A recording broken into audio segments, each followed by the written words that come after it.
Welcome back to Cinema Corner. I'm Blake, and I'm here with my co-hosts, Josh and Alex. And today we're talking about the DCU slate for 2026. Uh, Blake, take it away, man. This was your idea.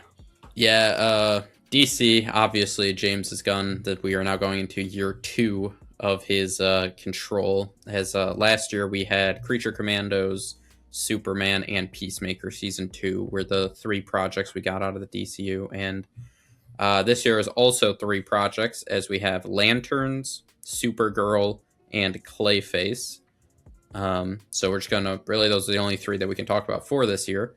So we'll start with Lanterns, as this series still does not have an official release date yet. It was supposed to be early 26, and then they said we're going to do summer of 26. And of the research I did today, it seems like they are still confirming it will at least debut before Supergirl, not confirming it will be finished, as they will do the week by week as they did with Peacemaker. But it will at least debut before Supergirl. We'll just have to see how early that is. I'm assuming there's no connection between those two. I just think they're just going to get it out at that time. But honestly, for this series, not having much information on it, all we really know is some of the cast is Kyle Chandler playing Hal Jordan, Aaron Pierre playing Jon Stewart, Nathan Fillion will come back as Guy Gardner for a little bit. He won't be like a lead in this. And then Ulrich Thompson is playing Sinestro. No idea who he is. Tried to look up his IMDb. Didn't recognize him for anything. So, he'll do great. He'll do amazing. But that's really the only notable characters or actors that I could pull from this. And we don't even really know much about the plot. I think the only thing that we got was from last year, where it's like James Gunn was describing it as like a space version of True Detectives. And I mean, the premise sounds cool, and like the people that are in charge of show running this entire series sounds like pretty top notch, but no trailer, nothing. I mean, I think you said Supergirl comes out a little bit after this, at least after it debuts, and already has a trailer. We don't got nothing besides I think just a few snippets here and there of like... Yeah, it was like a quick little snippet thing of just like basically just the 2 guys walking down the street, not even in that. And then there's also, I think when we got to 2026, like HBO dropped the upcoming or like what's next for 2026, and like in that like montage of stuff, not just DC, there was like snippets of the show there, but it's very like blink and you'll miss it. Yeah, I didn't even know that.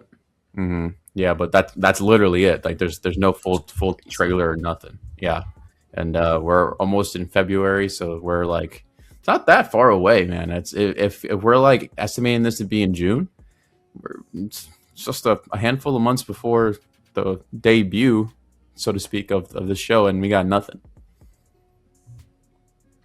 Yeah, it's the only thing I even also know about it too is that you already mentioned that the writers seems like it has a stacked writing room, because I know there's people from Lost on there, and the reason why he made that True Detective comment is because it's literally being the showrunner is from True Detective as the main writer. So that's it. It's I think this is a project that has a lot. You just have to have a lot of blind faith that it's going to stick the landing with the stacked supporting cast, I guess. That's all you can say about it. Yeah. I mean, when like for other shows in general, like say The Boys, they had their trailer months ago, and that's just now going to come out like in March, I think. Right, March is when it did, or April. Even so, April is only like two months before the supposed release of this, and the trailer's been out for months now. So it's like I don't know. The Boys trailer wasn't that long ago. That was maybe a month. I don't think we got that Boys trailer that super recently. We had a lot more teases. I think that's maybe what I'm remembering is we had teases, probably but not a full yeah. It was teases like them like announcing, this guy's going to be in season 5 or whatever. Yeah, that's that trailer that came out with where we actually saw some stuff. I feel like that wasn't too long ago that But yeah, either way, I mean, it is definitely very interesting for them to just not have anything out about a franchise that has very little to its name. I mean, you know what I mean? Obviously, this is still very, very new into the DCU. Like, if there Right, you was would a want to. Marvel project that's decades into it, it's different. But for them to literally have nothing on the, fourth project under James Gunn is Yeah. it's pretty interesting. Especially during a buyout happening for WB, and including that now HBO Max is potentially included now with that deal because they're paying for all cash with Netflix. I don't know. That could be a part of it. This is a straight to streaming show. That deal is really messing with it. But I mean, that wouldn't have anything with this being so early. Nothing this year should really be affected by that deal because that deal hasn't even gone through that. Yeah, but I'm assuming that talks have been happening for a while. But yeah. Okay. So yeah. So just for reference, the teaser trailer for the final season of The Boys. Granted, it's been an ongoing show, so they don't really need to be like, say, like the Lanterns, where there's no like ongoing show for them. This is like their first show, their first big show other than Peacemaker. This debuted December 6th, and the debut of the actual season starts April 8th. So, that's still 5-6 only, months what, before. 4 months in advance? 5, technically. But yeah, basically, yeah. So it's like we're getting to that point where we should at least have a teaser or something. Yeah, it'll be interesting. The project that we do have a teaser and an actual trailer for is we have Supergirl, which comes out June 26th. Like we said, we've got a trailer for this. Basically, from what little bit you can kind of piece together, the story is following Supergirl and Crypto, who are primarily seeming like this will take place off Earth, maybe even entirely off Earth, who knows. And it seems like she is quite a different tone than Superman, which has a lot to do with the trailer. Just kind of hinted at her upbringing being much different than Clark's. Granted that she saw, we're assuming Krypton to be destroyed, and then Argo City, her city was, we don't know if that also got destroyed at the same time, because in the trailer, the girl that she's kind of helped, that I don't know that character or actor's name, but she mentions like, oh, it was destroyed in a second, and Supergirl says something like, the gods aren't that kind. It didn't just happen in a second. So I'm assuming it is following the storyline from the comics of Argo City is able to like escape the destruction of Krypton, but then Argo City still gets destroyed. So it seems like just her having a very rough upbringing of seeing so many people die around her has her, drinking and just not having the happy-go-lucky person that Clark is. From the trailer, we've also got a little bit extra stuff. We have seen the villain, I believe is Krem of the Yellow Hills, who doesn't look anything special at all. And then we just recently got our first official look at Jason Momoa finally getting to play Lobo, as he has been trying to do that forever. And as somebody who's exciting for that casting, I gotta say, it didn't hit the way I was kind of thinking it was gonna hit when I saw it, to be honest. See, and I've seen a lot of people say that, but I don't know. I feel like it's not necessarily him. I feel like it's just like the lighting. I don't know what it is. Like it just looks. Yeah, it looks like Jason Momoa with a little bit of makeup on, and I'm like, that's not hitting the way I was hoping Lobo was gonna hit. That is just Jason Momoa That's Jason Momoa going to a Kiss concert. That's what that is. He just put a little white paint on his face. Yeah. I was curious how you guys were going to react to that. As I'm more and more, as I get more of Jason Momoa, I am more and more out on him. So I couldn't tell if that was just me being kind of just slightly a hater. But I felt the same way, that it was a little let down. Maybe it's just overhyped, or maybe I'm just tired of him. But yeah, it wasn't doing much for me. I was expecting maybe just a little bit more like prosthetics on his face or something. I don't know, but it did not hit too. Yeah, I didn't mind it. I mean, it's not like, I don't know, like some of the new casting debuts, and like when you see these new castings and you see their like first time suits and it hits, like it didn't do that, but it didn't like full on disappoint me either. I'm kind of in the middle. Like, I don't know. I feel like it all depend on his performance for me. honestly. Yeah, and how much he's in the movie too. I mean, who knows Right. how much his character is actually going to have. I will say something with this though that I feel like obviously we don't know much at all, but Krem the Yellow Hills, that from what little bit I saw of him, he looked like a very whatever kind of very Roman-esque from the Guardians of the Galaxy, where it's like this villain is kind of whatever. I don't know how true these reports are. Allegedly, there has already been a little bit of screenings done for Supergirl, and there is a pretty wide consensus of people saying the movie overall is pretty decent, but the main villain, Krem, is very, very underwhelming, very underwritten, and just a very blah, whatever villain. So who knows how much of that is obviously true. I mean, maybe there aren't even screenings. Maybe people are just making this up. I don't expect them to be able to fix much of that. So that's kind of what I am expecting of this movie, is that it's very much going to be focused on Supergirl and her development, and the henchman in the background villain is kind of going to be secondary to her, just really working through her stuff with this. Like I said, I don't remember that younger girl's character. But I feel like that's kind of going to be the main part of this movie. The name of the actual character is Ruth. Ruth. Ruthie, something like that. Yeah. Knew it. I will say with this, though, I find it interesting. It's coming out on June 26th. That is 626.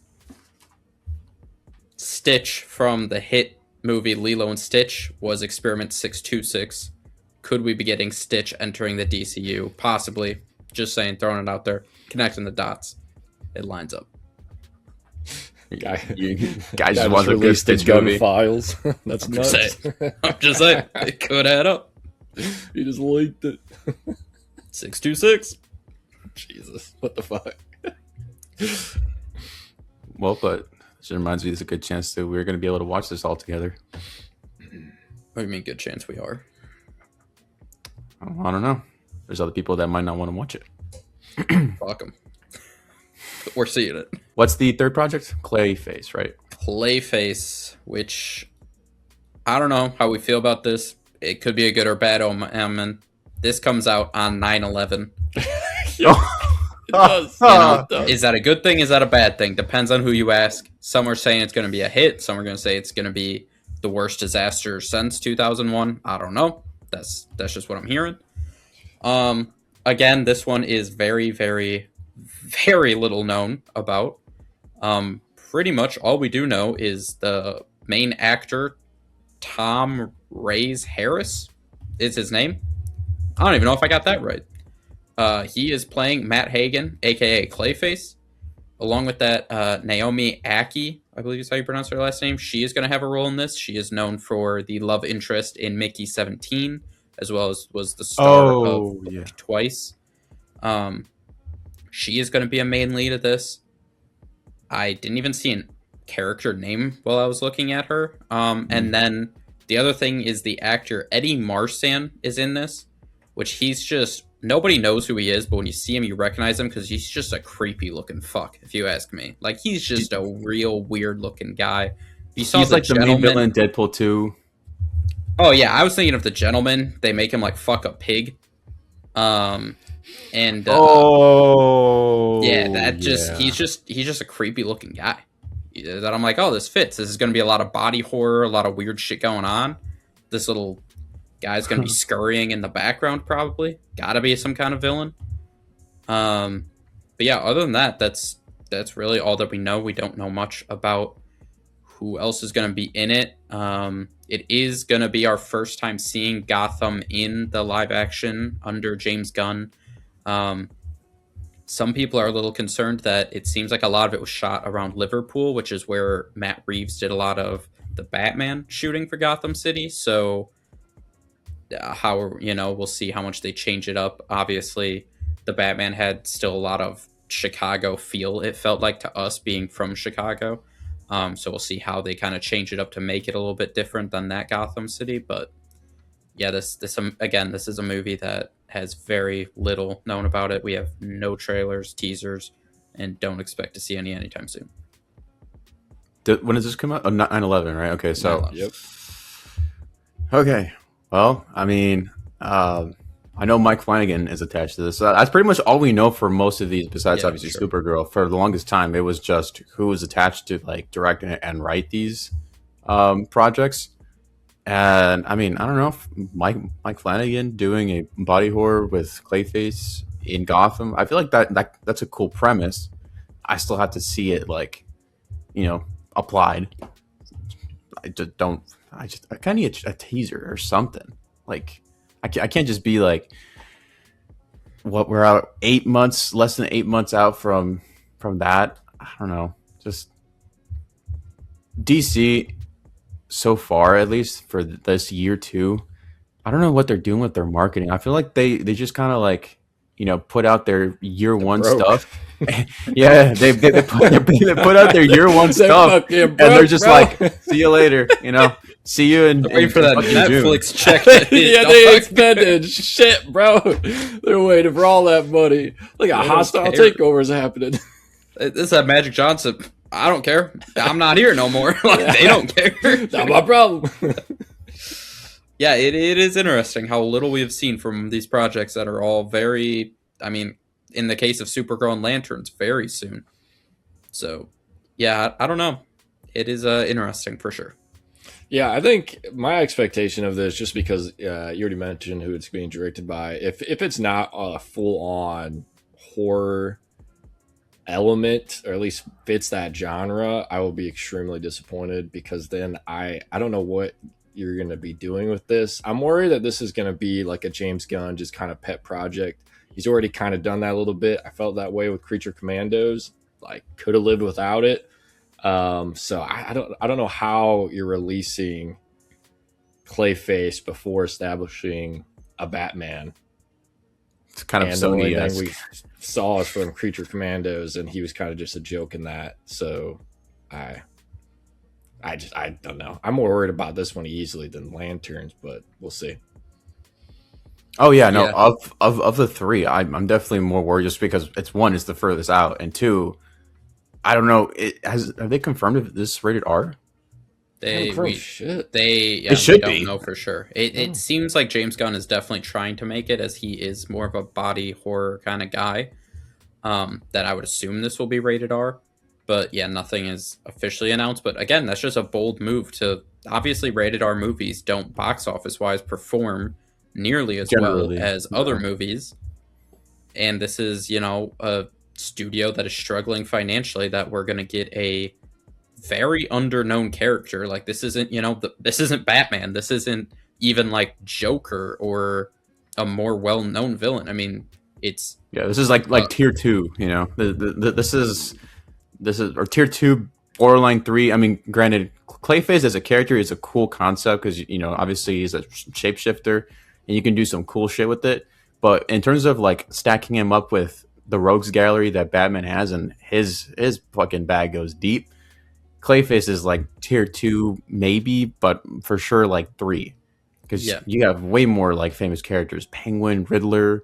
I mean, Mr. Freeze. You can go on and on before you get to the Clayface. Poison Ivy. Yeah. So it's like, the fact that this is their third film is very, very interesting. So yeah, that's really all that we have for 2026, the DCU slate. So there's really not too much to talk about in terms of what are we most excited for or nervous for, because there's not much to choose from and not a whole lot to talk about, just due to their limited marketing. Right. I mean, but if I had to choose again, I would say the one I'm most like skeptical of is definitely Clayface, and the one I'm most excited for would probably be Lanterns. I mean, just the premise, the characters. I want to see Lanterns do right, and putting them in like a true detective kind of beat with these actors, I feel like, and the writing could be some like elite level show, at least season of television, and I kind of want to see that. So Supergirl, like you said, like the villain, I'm just kind of like, I feel like with movies like that and a character like a Supergirl, Superman, I feel like you have to have an equally like interesting villain in order for it to just be this, from start to finish, good, solid film. And if you don't have that like strong protagonist, I don't know. I feel like it's just kind of borderline okay. Is kind of what I'm expecting. Still want it to be good. Don't get me wrong, but the ceiling is a lot lower for that one for me. Really, I'm actually different, man. I feel I'm still hyped on the Supergirl train, even with the potential concerning reports of the villain. Mainly just because it feels like that Supergirl is more in James Gunn's bag of familiarity with characters because he can go many ways with her. She can kind of almost feel like a hybrid of like Star-Lord and Gamora. So he's already had that experience with this kind of character that can be goofy, dealing with some hard shit, while he had to kind of really find himself with Superman and deal with that kind of way Hope core. So I'm kind of excited just because we're finally seeing Supergirl. Haven't seen that in our lifetime. So for me, that's still my most hyped one. Yeah, I agree. Clayface is interesting mainly because I'm worried that it just how WB's going. I mean, there has to be a horror film. Michael Mann hasn't done anything other than horror. The only movie I don't fully, I think he did like Chuck, Life of Chuck or something like that. I don't know if that's a horror film that he did. But that's a lot to ask for a horror film in the comic world to succeed financially with the studio that is struggling, that may get bought, that's going to get bought by a company that may or may not support it. I feel like after this year, once Netflix fully has control of it, I feel like they should be like on the rise again. So specifically because they pretty much said, hey, the leadership that's kind of on board already, we're gonna leave them there. Just gonna have them do their own thing. So I'm assuming they're just waiting for that money, for that check to hit, and then they're just gonna go crazy. I'm hoping that's the case, especially for Netflix is still year gonna change things. Clayface has straight to streaming written all over it if it was up to Netflix, if they are able to acquire it in time. I don't think that'll happen, but no. I could easily see that being one that Netflix is going to use to point to when it does not perform box office wise. Be like, that should have just gone straight to streaming. That's what we're going to do pushing forward. So I don't have a lot of faith for the DCU moving forward, just because Netflix says they're going to keep people in key positions in their spots doesn't mean they're going to change a lot of other things. So yeah, I don't know. It is going to be an interesting year for DC. Like we said, not a whole lot. I think Supergirl, though, I'm so excited for it. I just think I think it'll still be a fun movie. I just think people need to understand that I think it's going to be very heavy on, we're focusing on Supergirl's origin story, what happened to Krypton and Argo City to get her to where she is now, and then a little bit of redeeming, trying to change herself with this character Ruth by her side, and the villain's just a background character. That's just kind of what it's going to be. It is focused on, we are meeting Supergirl for the first time, like Josh said, in our lifetime, besides CW shows and stuff. We're getting her own movie. It's not like a Superman or a Fantastic Four where they could just speed run. Everybody knows their stories. There's been so many different iterations of it. They need to spend the time to actually properly introduce her, especially if she's going to have a large part in the franchise. So yeah, I'm so excited for it. I just think people need to understand that it is going to be heavy on her development, not this is the bad guy that I have to go beat and fight, and it's going to be some big battle or whatever. It's going to be more about her. So yeah, excited for it. And the comic that it's like, pulling from, it's a pretty depressing comic. So it's definitely going to be a more main character driven movie, and that's totally fine, especially with what is to come. And what I'm kind of piecing together, they already casted Brainiac for that year 3 when they do what's it called? Man of Tomorrow? Is that the official? Yep. Yeah. So I feel like they might lead into that at the end of this movie, because I don't think that Argo City is destroyed. Personally, I think Brainiac has it in his collection, so I think that's what's going to be revealed. Yeah, I mean, it'll be interesting to see what they do, obviously, knowing that Brainiac is coming around the corner. And I guess part of it is just kind of trusting that James Gunn is known for doing more of these random castings that end up working out. Obviously, going into Guardians, this wasn't some one Guardians weren't well-known people. And then, Chris Pratt wasn't what he is now. And I mean, even some of the other characters, they're bigger characters, but nobody was expecting Bradley Cooper talking as a raccoon in a voice that people don't recognize as Bradley Cooper to end up having one of the most heartbreaking movies in Guardians of the Galaxy 3. So James Gunn is obviously he's not directing, but he still has a massive part in everything that, it'll be interesting to see. As we said, Lantern's Sinestro isn't, like we said, that actor's name. I've already forgotten. But he must have seen something. He must have seen something on his self-tape. We'll see whatever he is. Clayface, obviously. We're all big fans of Tom Ray's Harris, for sure. So, I don't remember if that Brainiac casting was true, but that was, again, some fucking nobody that it's like, we'll see. Big spots that you're putting random people in. So, it'll be interesting. But that's pretty much all we got for the 2026 slate of DCU. We'll be breaking down a Marvel slate, which definitely has a lot more going on. Not a tremendous amount, but definitely quite a few more projects and bigger scale. So we'll have that coming out in the future soon here. But as always, let us know down in the comments below. What are you excited for 2026 DCU? Like the video, subscribe to the channel, and we'll see you guys in the next one.